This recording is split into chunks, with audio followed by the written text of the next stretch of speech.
L'avantage des Maldives, c'est qu'on a une eau qui est relativement chaude, avec, toute l'année, qui fait 28 degrés.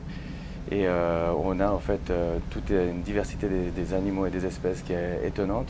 Chaque atoll en fait a sa petite spécificité. Et avec les différents types de séjours, que ce soit du nord, du centre ou dans le sud, ça permet de pouvoir avoir des rencontres qui sont différentes. On peut imaginer qu'il y a une migration qui va se faire environ tous les 3 à 4 mois en fait, des animaux. Ça, c'est dû en fait aux oppositions de force qui font en fait le sens des courants, qui sont la masse océanique d'une part, qui va venir du côté est en direction ouest, qui va appuyer en fait sur ce côté de l'atoll. Et là-dessus va s'additionner en fait l'addition du vent, si ça part dans le même sens que cette masse océanique. Donc on aura une préférence de courant rentrant sur les côtes est, ce qui favorise en fait les croisières Grand Sud, une bonne visibilité sur la côte est avec beaucoup de pélagique. Suite de ça, cette eau, en fait, elle rentre au travers des atolls, elle est naturellement freinée, elle se réchauffe. Et suite au réchauffement, en fait, il y a une prolifération de plancton qui arrive. Et sur l'autre côté de l'atoll, en fait, la partie où le courant sort, on a une eau qui est un petit peu plus chargée en plancton. Et donc, ce sera à cet endroit qu'on aura la chance de rencontrer peut-être des mantas ou des requins-baleines.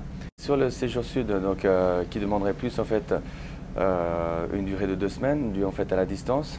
Ce sont des séjours où on passe carrément l'équateur. Et la particularité en fait du séjour sud, c'est qu'on va plus à la rencontre en fait du pélagique, c'est-à-dire qu'on choisit une saison qui est avec une tendance de courant permanent sur la côte est des Maldives.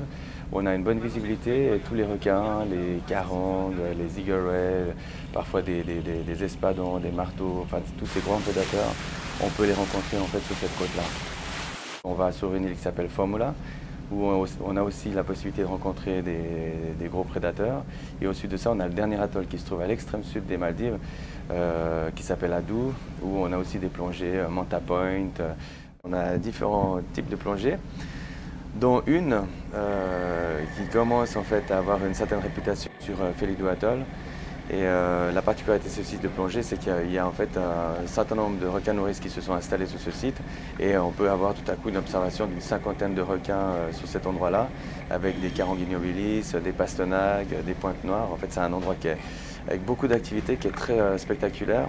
Tous les villages de pêcheurs, ou tous les resorts, ou même les bateaux safari, tout ce qui est considéré comme étant biodégradable, est mis à l'eau plutôt que de le laisser moisir dans une poubelle ou sur le coin d'une île. Et sur certains endroits, ça a provoqué en fait une espèce de biosystème d'animaux en fait, qui profitent un petit peu de cette nourriture.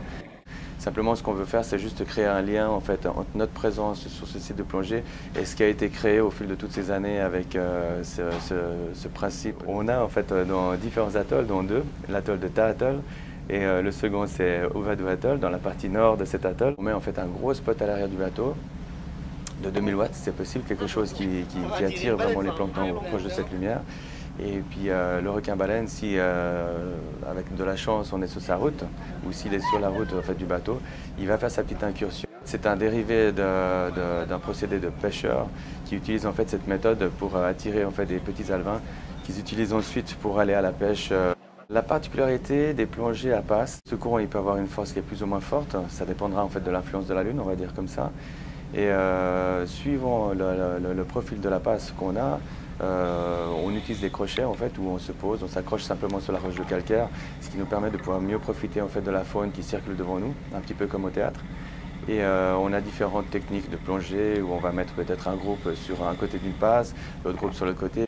Et juste avant de se rencontrer, au moment où on a la concentration d'animaux, ben on a la possibilité d'avoir ces animaux qui passent d'un groupe à un autre et ça favorise en fait son observation.